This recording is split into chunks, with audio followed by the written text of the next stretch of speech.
Ciao a tutti ragazzi, bentornati sul mio canale e benvenuti in questa nuova miniserie che sto cominciando, che volevo dedicare un po' a una guida veloce, pratica per giocare a Medieval Dynasty, quindi dedicata a chi non ha mai giocato questo gioco e vuole un'infarinatura generale prima di cominciare una partita.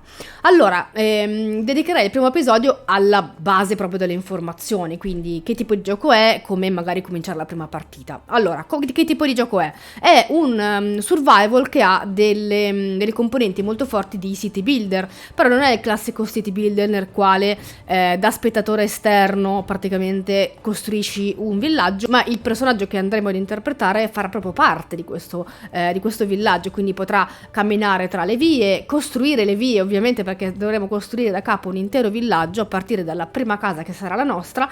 Andremo a costruire tutte le altre per andare a creare il nostro villaggio, ma non solo crearlo, viverci anche, quindi avere una moglie, avere dei figli, appunto creare la nostra dinastia appunto medievale, per appunto vivere una nuova vita in una nuova valle e creare il nostro posto perfetto, diciamo così. Quindi chiaramente ci saranno dei lavori da eseguire, ci saranno delle persone da reclutare per farle venire ad abitare nel nostro villaggio, dovremo cercarci una compagna perché il nostro personaggio è un uomo, quindi troverà una moglie, avere dei figli e regolare anche i lavori che ci saranno da fare all'interno del villaggio. Alcuni magari all'inizio saremo costretti a farli noi, altri col tempo riusciremo a delegarli a dei lavoratori e dire chiaramente cosa fare, quindi è molto variegato come gioco, ma è molto bello. Allora andiamo alla creazione di una nuova partita, così vi mostro un po' il menu di creazione. Allora, se fate inizia partita, lui inizia con le impostazioni standard, diciamo. Ma per spiegarvele andiamo su personalizza partita. Allora, ci sono tre difficoltà: normale, facile, no, 4 anzi, normale, facile, difficile e personalizzata. Quella normale appunto abbiamo le tasse al 100%, il limite difficile al 100%, sono abilitati gli eventi sono dei micro giochi, diciamo così, degli avvenimenti che avvengono ad ogni cambio delle stagioni e vi potranno avvantaggiare o svantaggiare a seconda dell'esito di quello che sceglierete, insomma, all'interno dell'evento. Potete scegliere se avere punti salute illimitati, potete scegliere se avere il vigore illimitato, quindi la stamina, potete scegliere se non avere fame, potete scegliere se non avere sete e poi potete scegliere di avere un peso trasportabile illimitato, quindi non farvi limitare dal numero di cose che potete trasportare. Gli abitanti richiederanno il 100% di cibo, il 100% di acqua, il 100% di legna. Ci saranno i banditi, e i nemici appunto avranno dei punti salute e dei punti danno. Anche qui potete scegliere se averli o non averli e che percentuale. C'è l'avvelenamento da cibo chiaramente o da altro. No, tendenzialmente solo dal cibo, non c'è altro che almeno non ho ancora trovato altro che ci avvelena tranne che il cibo, magari quello avariato o i funghi velenosi. La temperatura può influire sulla nostra resistenza, sulla nostra salute. Potete scegliere se avere una creazione veloce, perché ci sarà chiaramente una parte di crafting e il nostro giocatore, il nostro personaggio avrà un tempo materiale per costruire delle cose. Se dovete, faccio un esempio, dovete costruire un martello, magari ci mette 5 secondi. Se volete fare tanti martelli, magari dovete fare 10 martelli, ci metterà 50 secondi, quindi ci sarà un effettivo tempo di attesa affinché il personaggio termini il suo crafting. Se questa cosa vi infastidisce, fregate questa cosa e la creazione sarà molto più veloce. I punti moltiplicatori esperienza sarà al 100%, i punti moltiplicatori di tecnologia saranno al 100% e i punti dinastia al 100%. Allora, i punti esperienza sono quelli che il personaggio e gli abitanti del nostro villaggio andranno a guadagnare.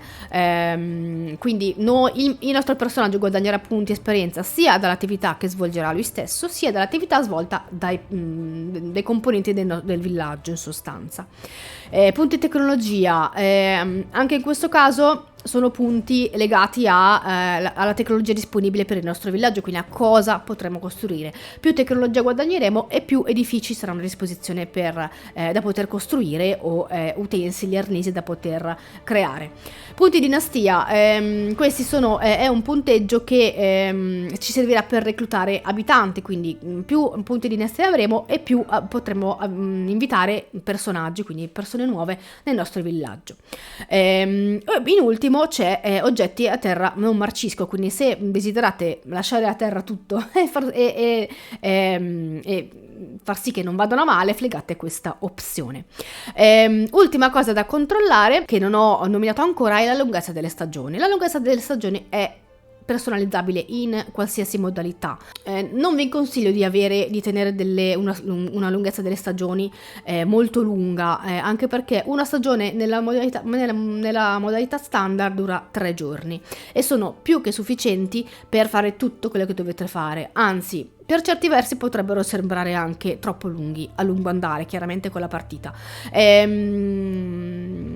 anche vero che una lunghezza di stagione troppo corta non permetterà ai nostri lavoratori, soprattutto quelli dei campi, di svolgere tutte le loro mansioni. Quindi se magari dopo un po' che giocheremo, magari saremo a un livello tale per il quale ci saranno 10 campi da dover coltivare, fertilizzare e zappare e quant'altro, se la stagione fosse troppo corta, i nostri lavoratori non avrebbero il tempo materiale di farlo, quindi saremo costretti noi a sopperire alla loro lentezza, diciamo, e dovremo farlo noi, per cui attenzione a questo parametro.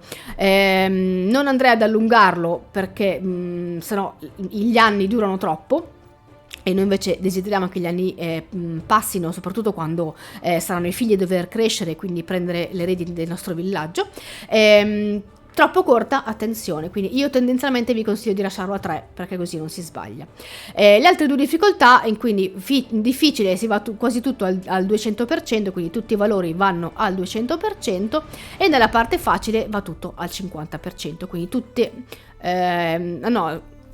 al 50% tranne i moltiplicatori che vanno al 150, mentre nella versione difficile tutto al 200% tranne i punti esperienza che rimangono al 100% per la versione difficile. Nella versione personalizzata in sostanza fate quello che vi pare, la personalizzate come volete voi. Ecco, questa è la spiegazione base di quello che vi serve sapere per cominciare una partita. Impostate quello che preferite e cliccate su inizia partita e da qui comincerà la vostra avventura su Medieval Dynasty. E niente, io per questa puntata mi fermo, voglio tenere queste puntate molto brevi, per cui questa puntata la termino qua. Magari indicatemi nei commenti se volete che vi parli di altri argomenti, e niente, noi ci vediamo al prossimo episodio. Grazie per il like e baci.